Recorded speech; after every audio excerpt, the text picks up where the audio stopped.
All right, so you know how much we love diving deep into the stuff you guys send in, and this time we're tackling entrepreneurship. Big topic. Yeah. Well, this listener sent in an interview with Daniel Priestley, Oh, and oh yeah, he's great. right, and our mission is to basically extract all his wisdom and figure out how to build a business from scratch, From zero from zero. And you want to know how to get from 0 to 10K, and beyond? then 10K to 100K, and then Out $1 million a month. $1 million a month. Ambitious. Ambitious. Impossible. I don't think so. Let's find out. Priestley does a good job of breaking things down into like frameworks, and I like that. Yeah. so he has the CAOS framework. Yeah, it stands for Concept, Audience, Offer, Sales. Okay, so like a roadmap. Yeah, exactly. It's like a roadmap for the entrepreneurial journey. Love it. So first stop on the roadmap is concept. Right. So to figure out your concept, you have to go back to your origin story. Ooh, I like this already. Yeah, so he believes that those moments when you felt empowered and driven as a kid, like especially around ages 10 to 13, Yeah. can actually hold clues to the kind of business you should be building. That's like a subconscious imprint or something. Yeah, like driving you towards reclaiming that feeling of agency. That's fascinating. Yeah. So thinking back to your childhood, what moments stand out for you as like particularly empowering? That's a good question. What were you passionate about back then? I remember. It was all about, Yeah, building things. see, there you go, Yeah. and creating worlds. That's so cool. So it's not just about like coming up with any random idea. Right. It's about finding something that like deeply resonates with you. Yeah, exactly. I think that's what Priestley means when he says that building a business solely for money rarely works. Right. You need that genuine passion, that drive that comes from connecting with something meaningful.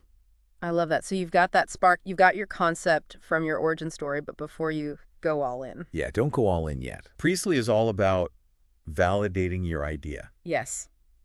He doesn't want you wasting time and money on something that might not. Fly. Yeah. Fly. So how do you test it? How do you test it? Quickly and affordably. Oh, I like that. He recommends testing your ideas quickly and affordably. Okay. Intro events. Quizzes. Quizzes, interesting. Yeah. And even WhatsApp groups. Okay, so this is like dipping your toe in the water Exactly. before you jump in. cannonball. Yeah.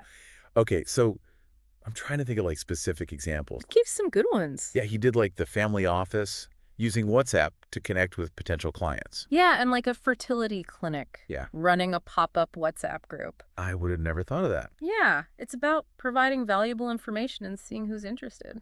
That's brilliant. So you're essentially gathering feedback Without breaking the bank. without going all in yet. Yeah, exactly. All right, now this next concept is super important, Okay. Hey. especially considering what you're aiming for. Yeah. Priestley talks about the difference between lifestyle and performance businesses. Okay. It's like, building your dream home on a piece of land Yeah. versus like building a giant skyscraper to sell. Oh, I like that analogy. Right. Yeah. So a lifestyle business. Yeah. It's about creating a business that fits the life you want to live, freedom, flexibility. Okay. A performance business Yeah. is designed for rapid growth and high valuations. Okay. So knowing which path you're on from the get-go Yeah. is important. Super important. Can save you a lot of headaches down the road. So many headaches. Yeah, you mentioned, reaching 3K a month would give you the freedom to quit your job. Yeah.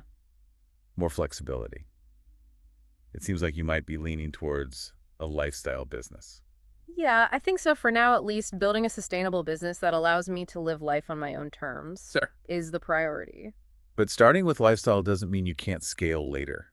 Absolutely. Okay, so speaking of scaling, let's talk about the one thing that most aspiring entrepreneurs, including you, dread. Oh, what's that? Sales. This word. Priestley doesn't shy away from it. No, he doesn't. He actually reframes the whole idea of sales. Tell me more. He says it's like providing solutions to people's problems. Okay, so instead of seeing it as pushing a product, Right. it's offering a solution that genuinely helps people achieve their outcomes. If you knew someone was struggling with a problem and you had the perfect solution, Yeah, you'd want to share it with them. you would. That's essentially what sales is all about, Helping people. by offering solutions. Yeah. Okay, I like that a lot better. But Mhm. even if it's about helping people, how do you go about actually doing it effectively? Well, so Priestley has a framework for that too. Of course he does. The LAPS framework LAPS. leads appointments, presentations, sales, Okay. breaking down each stage from identifying potential customers to closing the deal. Oh, so it's like a system. Yeah, having a clear path to follow. I like systems. Yeah. Okay, so he also has some strong opinions about pricing right. Yes, he does. This is where things get interesting. Especially considering your previous experiences. Oh. He's a big advocate for selling high-ticket items. High-ticket meaning? Things over $1,000. Okay. Remember how you said you struggled to make a profit selling those low-priced items? Yeah, it felt like I was constantly hustling. Right. Just to make ends meet. Exactly. So focusing on high-ticket offerings actually makes the sales process easier. Because you're dealing with clients who are ready to invest in real change. Okay. It also allows you to build a more sustainable business with higher profit margins. Okay, that makes sense. Which means you can spend less time hustling and more time enjoying that freedom you're working so hard to create. That is the goal. That is the goal. I'm starting to see how my pricing strategy might have been holding me back. But how do you get people to pay those higher prices? Okay, that's a great question. That's where the power of personal branding comes in. Branding, okay. And this is something Priestley talks about a lot. He believes that becoming a key person of influence, a recognized expert in your niche, can dramatically accelerate your success. Okay, so become like a thought leader or an influencer. Exactly, and he uses this brilliant metaphor, the Eiffel Tower. Oh, I love a good metaphor. Okay, so picture the Eiffel Tower. Okay, I'm picturing it. It attracts millions of visitors every year, but the tower itself doesn't generate the bulk of the revenue. Right. It's the ecosystem that surrounds it. Oh, I see. The hotels, the restaurants, the shops. Okay. So similarly, a strong personal brand becomes a magnet attracting people to your diverse offerings. So you're like the Eiffel Tower. You become the Eiffel Tower. And your products and services are the surrounding businesses. Exactly. And you're already starting to build that with your YouTube channel. You think so? Yeah, it's a platform where you're sharing your expertise, building a community, establishing yourself as a thought leader in your niche. Right now, it's more of a hobby, a way to share my passion. It might feel that way now, but it's a valuable foundation. Okay. Priestley emphasizes that building a strong personal brand takes time. And consistent effort. It's about publishing content, speaking at events, building strategic partnerships to get your name out there. So what other offerings could I build around my YouTube channel? That's the question. What problems are your viewers struggling with that you could solve with a high-ticket offering? Okay, I'm starting to see the bigger picture here. Good. My channel can be more than just a hobby. It could be the foundation for a thriving business. Exactly. But let's be real. Okay. Even if my YouTube channel takes off, I start selling these high-ticket offerings. At some point, I'm going to need help. I can't do everything myself. You are not a one-man show. I'm not. And you don't have to be. So Priestley talks about building a team. Yes. Delegating tasks as your business grows. Oh, yeah. Delegation. He believes that entrepreneurs should focus on being the organizing force, the visionary leader, rather than getting bogged down. In the day-to-day? In the day-to-day. He even shared that story about owning businesses he's never even visited. I love that story. It just challenges the whole idea of the entrepreneur being involved in every little detail. Yeah. You got to trust your team. You got to empower them to take ownership. Delegation isn't just about freeing up my time. No. It's about leveraging the talents of others. To build a stronger, more efficient business. Okay, so instead of trying to be a one-man show, I should be thinking about building a team of experts. Who can handle those tasks that you're not so good at. Or that I just don't enjoy doing. Exactly. But finding and managing people just sounds like a whole other level of chaos. It can be, but it doesn't have to be overwhelming. Okay. You can start small. Okay. Maybe with a virtual assistant or a freelancer. Yeah. And then gradually expand as the business grows. So it's all about taking those initial steps and getting comfortable with the idea of delegating. Right. I mean, I'm already delegating a lot of tasks just by using technology. That's true. Like video editing software, email marketing platforms. Yeah. Those are all tools that are doing work for me. Yeah, they're part of your team. Okay, so we've talked about building a team. Yes. But Priestley also emphasizes the importance of building assets, right? It does. And this is where things get really interesting, especially when we start thinking about scaling beyond that 10K a month. Okay. He's a big believer in building assets that generate income without requiring your constant attention. Okay, so like passive income stream. Exactly. Things like intellectual property, media, and technology. Okay, so intellectual property would be like trademarks, copyrights. Yeah. Media would be like my YouTube channel, and technology would be like software or apps. Exactly. But how do you actually turn those things into money-making assets? Well, think about the video courses you've already created. Okay.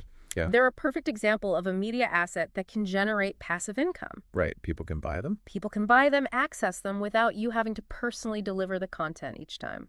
All right. They're like little money-making machines. Exactly. And that's the power of building assets. They allow you to break free from that trading time for money. Yeah, I like that. Limitations, and create a more scalable and sustainable business model. Okay, so as I continue to grow the channel and develop the high-ticket offering, Yes. I got to keep thinking about how I can create more of these valuable assets. That can work for you even when you're not working. Okay, I like that. So we've covered a lot of ground, but now I'm really curious about how to reach that ultimate goal, the $1 million a month mark. Okay, big goal. I know you said a lifestyle business could evolve, but is it even possible to get there without building a massive organization? You don't necessarily have to. Okay. Priestley has a fascinating approach for achieving significant scale without building a giant corporate structure. What is it? It involves leveraging your expertise and influence in a very strategic way. I'm intrigued. It's called the ventures model. Ventures model. Tell me more. Okay, so it's all about using your unique skills and influence to partner with existing companies. Oh, so instead of building everything from scratch, Yeah. I'm leveraging my expertise to help companies that are already up and running reach their full potential. Exactly. Imagine it like being a consultant, but instead of just getting paid a fee, Yeah, you get a piece of the action as the company grows. I like that. That's awesome. So it's like combining the best of both worlds, the freedom and flexibility of a lifestyle business, but with the potential for massive growth. Exactly. So he suggests exploring what he calls influence for equity deals, Yes. where you essentially trade your expertise and audience for a stake in the company. Exactly. So I could potentially build a portfolio of companies. Almost like a venture capitalist. But instead of just providing capital, I'm bringing my unique skills and influence to the table. Exactly. That's a game changer. It opens up a whole new world of possibilities for scaling beyond that traditional model of just building a single business. But the idea of partnering with other companies does feel a little intimidating. Yeah. How do I even know where to start? Who to partner with? That's a great question. Choosing the right partners is absolutely crucial. You want to make sure you're aligning yourself with companies that share your values, that have a solid track record, that are genuinely open to your input. So it's got to be a good fit for both of us. Yeah, where you can truly add value. This is so much to think about. I know. It's definitely a shift in mindset from just focusing on building my own little empire to thinking about how I can leverage my skills and influence to create something much bigger. That's the entrepreneurial journey. All right. I'm feeling pretty pumped about the possibilities. Good. But before I go off and start pitching myself to every company I can find, let's dive a little deeper into the practical side of things. How do you actually find these influence for equity deals? And what are some key things to look for in a potential partner? Those are all great questions, but I think we're ready to move on to the next phase of our deep dive. We can explore some practical strategies for finding and evaluating potential partners, and then we can talk about how to structure those deals to ensure they're beneficial for everyone involved. Sound good? Let's do it. I'm ready to learn all about this ventures model and how I can use it to reach those ambitious goals. Let's go. All right, so we've got this exciting ventures model swirling around in our heads, but before we get ahead of ourselves, I think it's important to address something you mentioned earlier, something that a lot of entrepreneurs, especially those just starting out, struggle with sales. You mentioned feeling a bit icky about the whole thing. Yeah, the idea of selling can feel kind of pushy. You know, like you're forcing something on someone. It's a common feeling, especially for people who are naturally drawn to creating and sharing value rather than like pushing a product. I think what makes it feel worse is when you see those like sleazy sales gurus online promising to teach you how to make millions by manipulating people. This just feels so inauthentic and disingenuous. I hear you, but remember how Priestley reframed sales. It's not about manipulation, it's about providing solutions to real problems. Think about the impact you could have if you could connect people who are struggling with a problem to a solution that could genuinely change their lives. That's what sales, when done right, is all about, making a positive difference in the world. Okay, I'm starting to see it differently, but even if my heart is in the right place, how do I actually get over that mental hurdle? The thought of picking up the phone and trying to sell someone still makes me cringe. It's about finding a way to approach sales that feels authentic to you. You remember Priestley's LAPS framework, leads, appointments, presentation, sales. It's not about using cheesy tactics or high-pressure techniques. It's about having a clear process for guiding your potential clients through the journey of discovering how your solution can help them. It's about being a helpful guide, not a pushy salesperson. So instead of seeing it as selling, I should approach it as a conversation, a way to understand their needs and see if my solution is a good fit, if it's not no harm, no foul.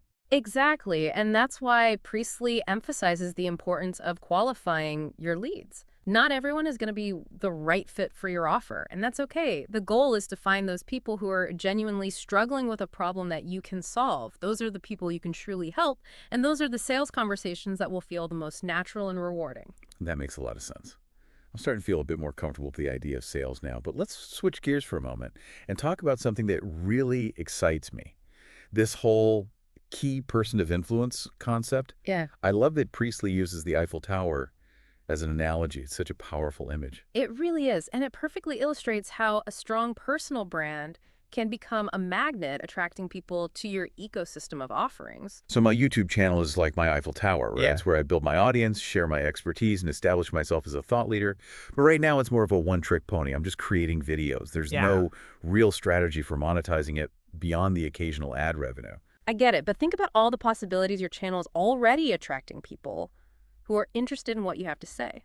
What other problems could you solve for them? Could you create a paid course that dives deeper into a specific topic? Could you offer one-on-one coaching or consulting? Could you even partner with other businesses to offer complementary products or services? Okay, my mind is officially blown. Huh. I'm starting to see my YouTube channel in a whole new light. It's not just a platform for sharing videos, it's a foundation for building a thriving business. Exactly. And remember how Priestley talked about the different types of offerings you can have? The free content you create on YouTube is like a gift, a way to introduce people to your brand and your expertise. Then you can offer low-cost products like a mini course or an ebook to give people a taste of what you offer. And then you have your core offering, your high-ticket product or service, which is where you provide the most value and solve the biggest problems. So it's like a tiered system where each level builds on the last, drawing people deeper into my ecosystem and providing them with increasingly valuable solutions. I love it. And don't forget about those high-end offerings Priestley mentioned.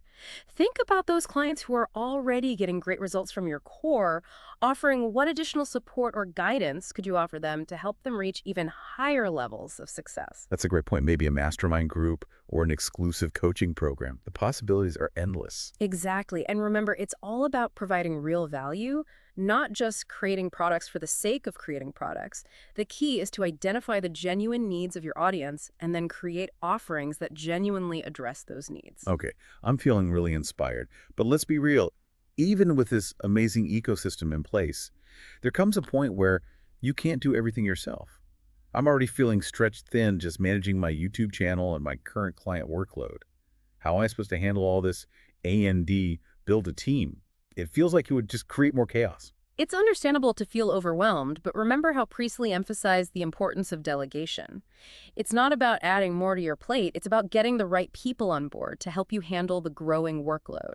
I get it in theory, but where do we even start? What kind of people should I be looking for?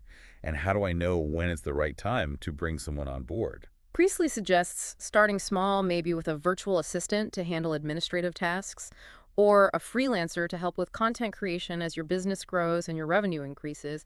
You can gradually expand your team by bringing in specialists in areas like marketing, sales, or customer support. Okay, that makes sense. But managing people seems like a whole other beast. I've never been in a management role before. It can be a learning curve, but it's also an incredibly rewarding experience. Think of it this way. Building a team isn't just about getting tasks done. It's about creating a supportive and collaborative environment where everyone can thrive. Okay, I'm starting to feel a bit more confident about the idea of building a team, but what about when I'm ready to scale beyond that 10K a month mark? Priestley mentioned that most businesses need a more structured approach to reach that next level. He does, and this is where having a strong executive team becomes crucial. He talks about the importance of having people in key roles like finance operations and marketing who can help you create systems and processes to manage the increased complexity of a growing business.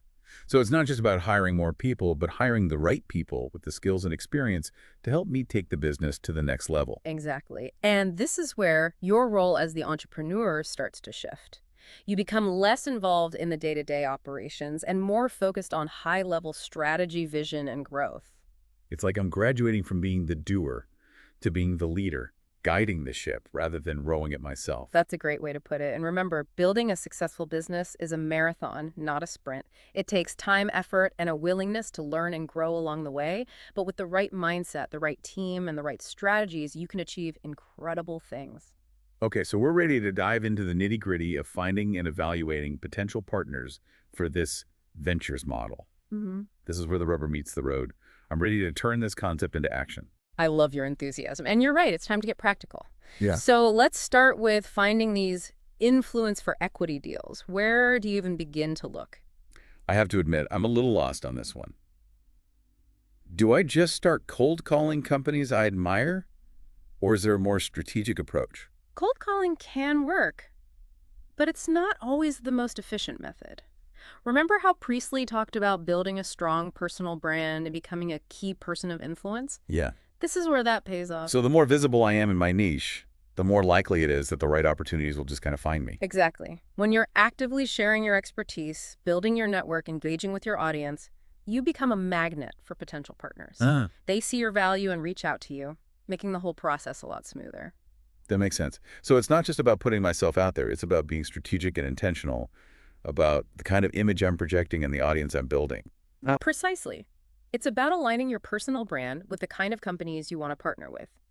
The more clear and focused you are on your niche and your ideal partner, the easier it will be to attract the right opportunities. Okay, so let's say I've got a few potential partners knocking on my door. How do I know which ones are worth pursuing? What are some red flags I should be watching out for? Priestley emphasizes the importance of being discerning. This is your reputation and your audience on the line, so you don't want to jump into any partnership blindly. He suggests evaluating at least 30 opportunities before choosing one. Wow, 30. That seems like a lot. It might sound daunting, but it's about being selective and finding the perfect fit. Remember, this is a long-term commitment.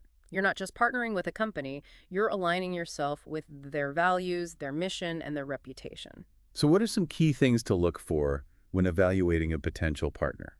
First and foremost, you want to make sure their values align with yours. Do they operate with integrity? Are they committed to providing high-quality products or services? Do they treat their customers and employees with respect? If their values clash with yours, it's a recipe for disaster. Makes sense. What else? You want to look at their track record. Do they have a history of success? Are they financially stable? Are they growing? You're looking for a company with a solid foundation and a clear vision for the future.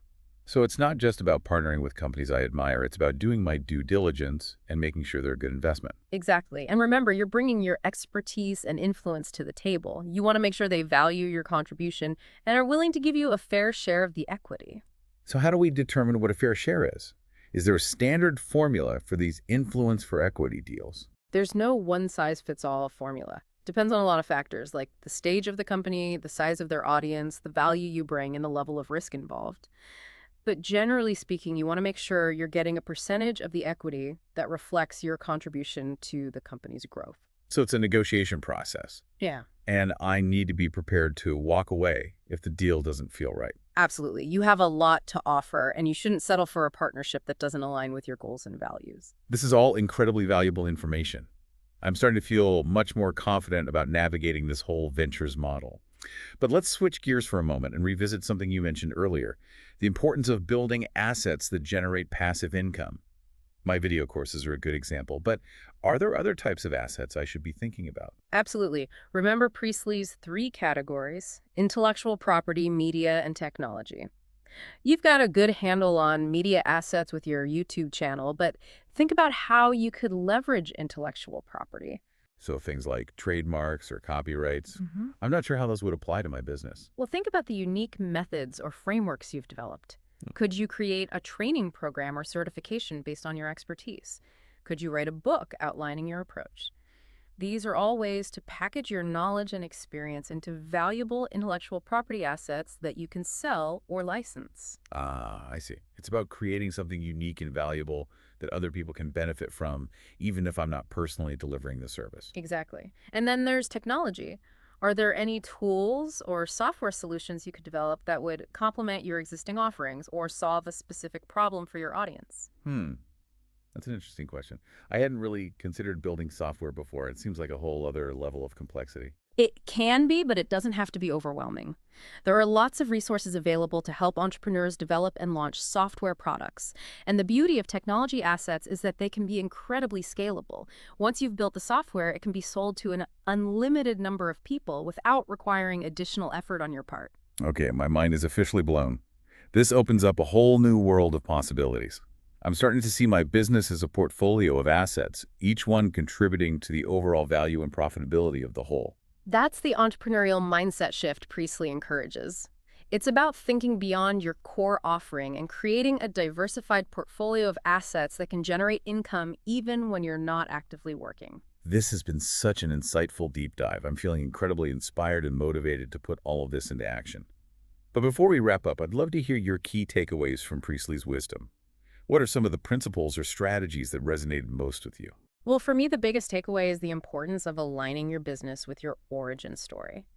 It's about tapping into that innate drive and passion that fueled you as a child and using it to create something truly meaningful. Absolutely. And finding that sweet spot where your passion intersects with a real need in the world. Exactly. And the power of building a strong personal brand, that Eiffel Tower analogy really hit home for me. It's powerful. Yeah, it's about becoming more than just a business owner. It's about becoming a recognized expert, a trusted authority, a magnet that attracts people who are eager to learn from you and benefit from your expertise. I love that. And I'm starting to see how building that personal brand can open so many doors, not just for your own business, but for potential partnerships and collaborations as well. Exactly. And speaking of partnerships, that ventures model really blew my mind. It's such a creative and strategic approach to scaling beyond the traditional model of building a single business. It allows you to leverage your expertise and influence to make a much bigger impact on the world, while still maintaining the freedom and flexibility you desire. This whole conversation has been a game changer for me. I'm walking away with a whole new perspective on entrepreneurship and a toolbox full of strategies to make my dreams a reality. That's fantastic to hear. And remember, the entrepreneurial journey is all about continuous learning, growth, and evolution. Embrace the challenges, celebrate the wins, and never stop exploring new possibilities. So true. Before we wrap up, do you have a final thought or a question to leave our listener with? Something to spark their imagination and inspire them to take action. Absolutely. Imagine you had the opportunity to partner with just one company and help them achieve exponential growth using your expertise and influence. What kind of company would it be? What problem would you solve for them? What impact would you create in the world? That's a powerful question. It really challenges you to think big and envision the possibilities. So to our listener, we encourage you to ponder that question. Let your imagination run wild, explore those possibilities, and see where this exciting entrepreneurial journey takes you. Remember, you have the power to create something truly extraordinary. Don't be afraid to dream big, take risks, and make a difference in the world. And that's a wrap on our deep dive into the world of entrepreneurship with Daniel Priestley as our guide. We hope you found this exploration insightful, inspiring, and empowering. Till next time, keep learning, keep growing, and keep diving deep.